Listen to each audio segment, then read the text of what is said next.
While at the End the Fed rally outside the Federal Reserve Bank in Dallas, Texas, we spoke with Ron Paul's brother, Wayne Paul.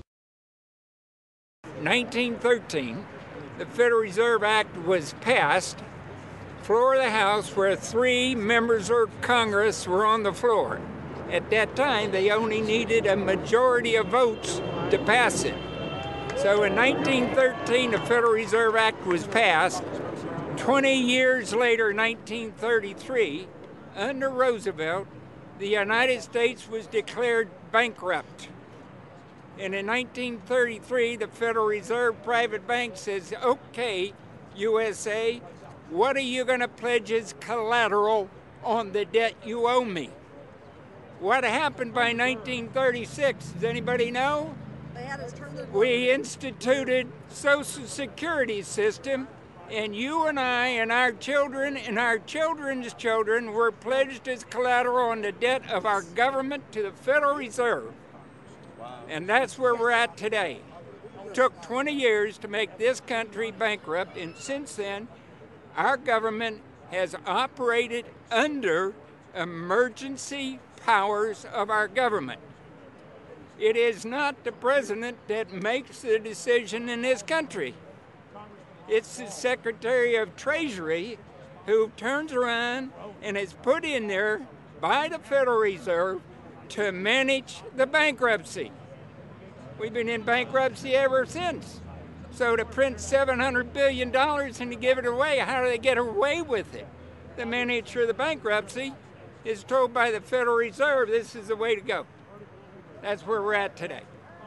Yes, we should point out, Congressman Ron Paul now has a huge amount of sponsors for a bill in the House of Representatives to abolish the private Federal Reserve crime syndicate.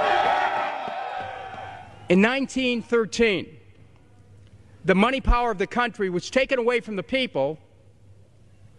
By constitutional privilege, it belongs with the Congress, but it was given up in the Federal Reserve Act. The Federal Reserve is no more federal than Federal Express, but yet it has the power to determine the direction of use of money in our economy. If we could take that power back and put the Federal Reserve under Treasury, we start to be in a position of being able to control monetary policy on behalf of the United States people. The Federal Reserve is totally private, and Alan Greenspan 2 weeks ago on PBS on Lair NewsHour said on record that they are above the law, the Congress, the President, everyone. No court can do anything. We run America. What is the proper relationship, what should be the proper relationship between a chairman of the Fed and a president of the United States? Well, first of all, the Federal Reserve is an independent agency, and that means basically that there is no other agency of government which can overrule actions that we take. So long as that is in place and there is no evidence that the administration or the Congress or anybody else is requesting that we do things other than what we think is the appropriate thing, then what the relationships are don't frankly matter. Notice what Greenspan is saying. Greenspan is saying the Federal Reserve is beyond the law. And in reality, they are in practice beyond the law. Nobody, as far as I know, has ever audited the Federal Reserve. One of the first things we ought to do when we nationalize the Fed is go in there and find out the audit. Who stole money? Who engaged in corruption? There's a whole series of people going back to Volcker, to Greenspan, to Bernanke, and so forth. Think of the arrogance of private group of banks that have bankrupted the nation by design so they can repo the country. A private group of banks that loaned us our own money back are telling us they're above the law. You are not above the law, criminals. No one is above the law. No one is above the law, and the private Federal Reserve sure as hell isn't either. Since the founding of the Federal Reserve back under Woodrow Wilson, the Federal Reserve has struck out 3 times. They didn't stop the crash of 1929. They didn't stop the banking panic of 1932, 1933. And now they are the cause of the derivatives crisis because they're the ones who inflicted derivatives on the world with Alan Greenspan. Instead of our economy being about goods and services and real products and manufacturing. It's all about these guys, the private Federal Reserve that masquerades as a government entity who controls the issuance of currency and credit. They're the ones that have cut off the liquidity in the market. They told us have a debt-based economy. Then they cut it off once they get us under their thumb and implode the economy so they can consolidate it. And that's what they're doing right now. I mean, it's in their own documents, it's in their own statements. They claim, give us unlimited power, give us trillions of dollars with the Baker bailout bill that's already $5 trillion, not $850 billion as they say. And we'll get the economy going, but they're hoarding the money and buying up other banks that aren't part of the Federal Reserve, buying up insurance companies, buying up roads, infrastructures, media empires, defense contractors. What the banks do is they implode an economy by cutting off credit, and then once things really fall to a low, and they know the low because then they buy everything up and start then putting more money back into the economy, and then they build it back up. So they build us up and then shear us, build us up and shear us. And they're getting ready.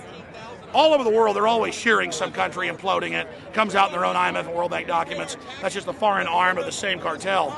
And these are the people who claim to be the saviors of the economy, the people who have created every important crisis in the past 100 years, the Federal Reserve. So it's illegal, it's unconstitutional, and it's a failure. And I think the failure is what everybody can see right now.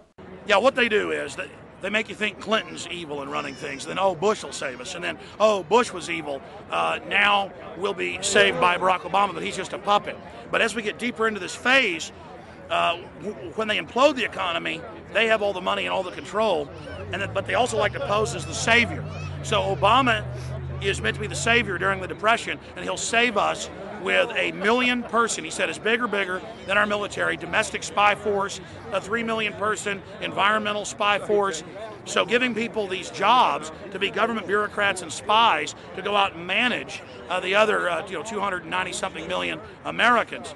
And so this is classical fascism. The communists also do it. Any vertically integrated command and control authoritarian system does this. So they're openly following what the same group of banks did in Germany, Russia. It's in the Communist Manifesto to have a private central bank, because the private central bankers actually wrote the ideas that they had Marx and Engels put out. People go, well, why would the banks want communism? It doesn't exist. They rape us, they consolidate us, they put us into work brigades, they make us slaves, and they say it's a people's paradise. Look at it, boy, you're really doing good. And then they transfer all the wealth of the nation offshore. The globalists are outside all the nations. That gives them safety, and they play countries off against each other. And so that's what we're facing and dealing with. And so they're bringing in classical, hardcore tyranny in the U.S., but we have the internet. We've grown our numbers. The alternative media has exploded. That's what they're trying to move in to shut down and regulate and tax the web, but it's too late for them. They're playing in the 19th century, 20th century rules. It's 21st century, the century of resistance to tyranny. And so it's going to be one hell of a fight with the people and free humanity on one side and the New World Order on the other. And every one of you out there counts, needs to be involved in this fight like nothing you've been involved with before, because this is life and death. Everything depends on exposing these people. Everything depends on showing the people that this is the New World Order, this is the criminals. We're dealing with the king rats here, the people that are carrying out tyranny worldwide. And either they fall or we fall. Either worldwide darkness and a new age of tyranny and oppression and with a scientific overlay, or a new age of liberty and freedom and a new renaissance. The choice is the people's out there. Okay, we can tell you what's going on. You can check it out for yourself and find out it's true. But don't wait. Investigate now. Get involved now. Go out there and reach out now. We don't have time. If you're looking for the solution, look in the mirror.